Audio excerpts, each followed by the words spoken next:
Saludos a las personas que nos escuchen. Hoy vamos a dar inicio al Evangelio de Tomás. Ya es muy conocido que este Evangelio se encontró en 1945 en Nag Hammadi y a las pruebas científicas a las que fue sometido para verificar su autenticidad. Antes de dar inicio a este Evangelio de Tomás, queremos invitar a las personas que nos escuchen por primera vez a nuestra página conocimientointerior.com, conocimientointerior.com, para que escuchen el audio anterior titulado Los 12 Apóstoles y entiendan mejor este tema. El Evangelio de Tomás comienza diciendo: estas son las palabras secretas que pronunció Jesús el viviente y que Dídimo Judas Tomás consignó por escrito. Comentario. Primero que nada, debemos saber qué representa Tomás como parte autónoma y autoconsciente de nuestro ser. Tomás es uno de los apóstoles que en la parte externa representó lo contrario a lo que representa en la parte interna.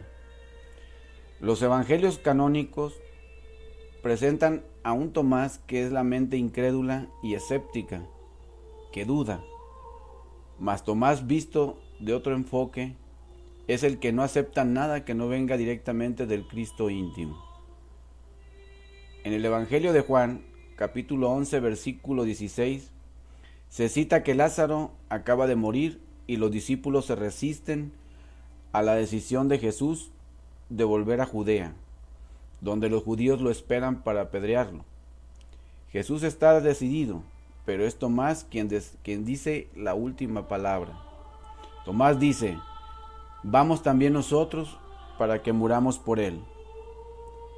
En la última cena le pide al Maestro Jesús el Cristo que le muestre el camino, a lo que el Maestro Jesús responde que Él es el camino, la verdad y la vida, y que solo a través de Él conocerán al Padre.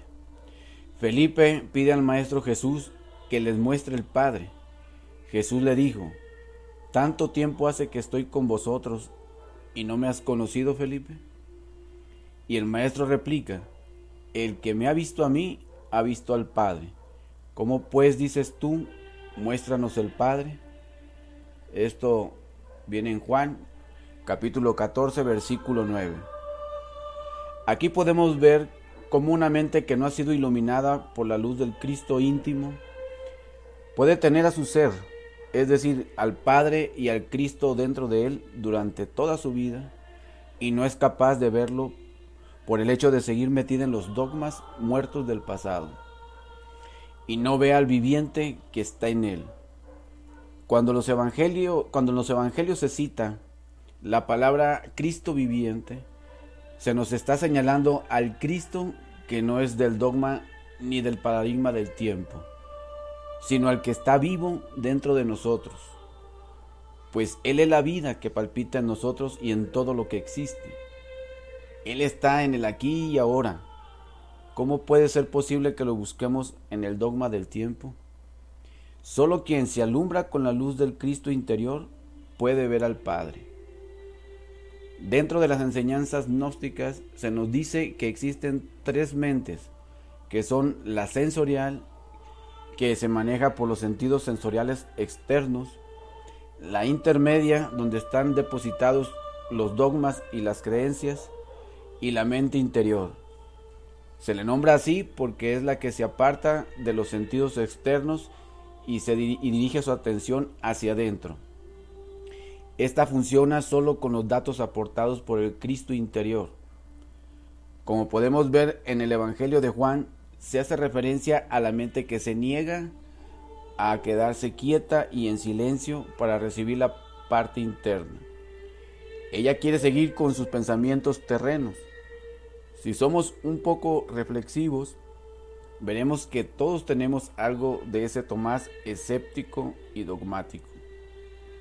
Mientras no se logre que nuestra mente quede en silencio y en profunda reflexión serena, para experimentar eso que no es del tiempo, eso que es la verdad, estaremos a nivel de ese Tomás que duda y necesita de evidencias físicas para creer. En Juan capítulo 20, versículo del 24 al 29, dice que aunque a Tomás se le anuncia la resurrección de Jesús, se niega a admitirla. Tomás dice: si no veo en sus manos la señal de los clavos, y meto mi dedo en el lugar de los clavos, y meto mi mano en su costado, no creeré. 8 días después, Tomás toca con sus propias manos las heridas de Jesús en las manos y en su costado. Y Tomás díjole: Señor mío y Dios mío. Esta cita es muy profunda y tiene partes que se refieren tanto a procesos alquímicos como a pruebas de tipo psicológico que tienen que ver con la muerte del ego en los niveles más profundos del subconsciente. Los 3 clavos de la cruz tienen que ver con la prueba alquímica a base de hierro y fuego. Y los 8 días mencionados son conocidos en la enseñanza gnóstica como las pruebas de Job, donde se nos prueba la paciencia. En esta etapa, que son las pruebas de Job, se trabaja con los agregados psicológicos que nos manejan desde los niveles más profundos del subconsciente sin que ni remotamente nos demos cuenta. Solo la luz del Cristo íntimo puede penetrar en esas regiones del infraconsciente, o también conocido como infiernos, donde solo reinan las tinieblas exteriores de la ignorancia.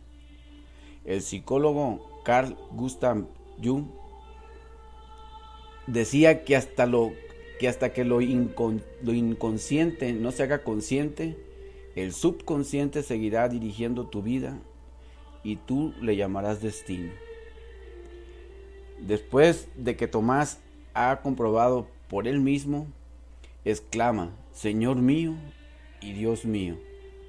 Si nos fijamos, aquí dice mío, porque reconoce al que está dentro de él y no el que otros le han dicho. Jesús le recrimina haber necesitado ver para creer y dice que bienaventurados son los que han visto y creen.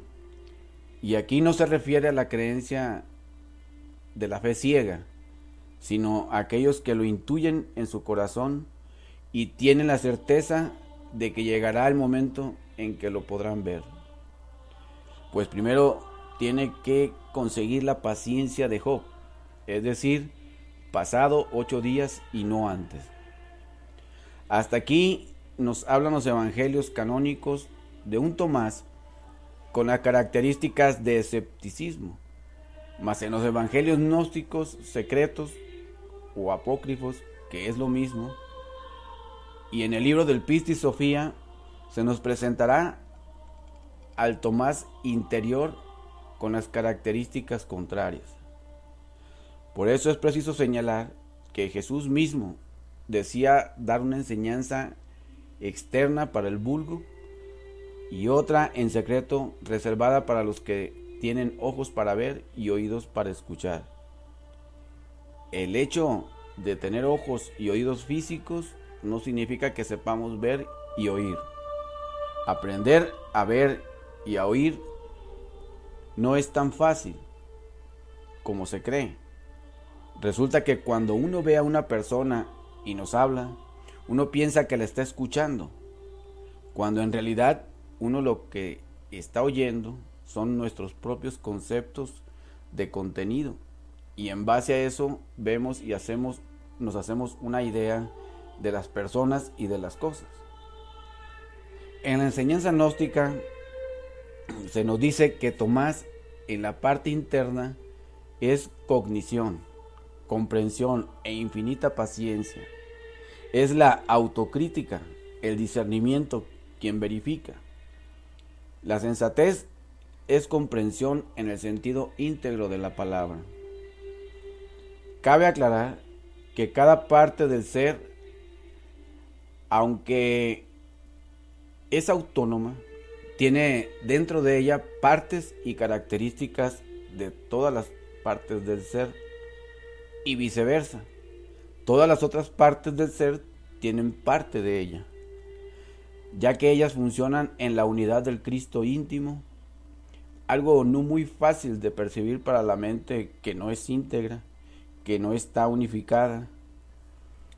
El maestro Samael nos dice: el Evangelio de Tomás es maravilloso.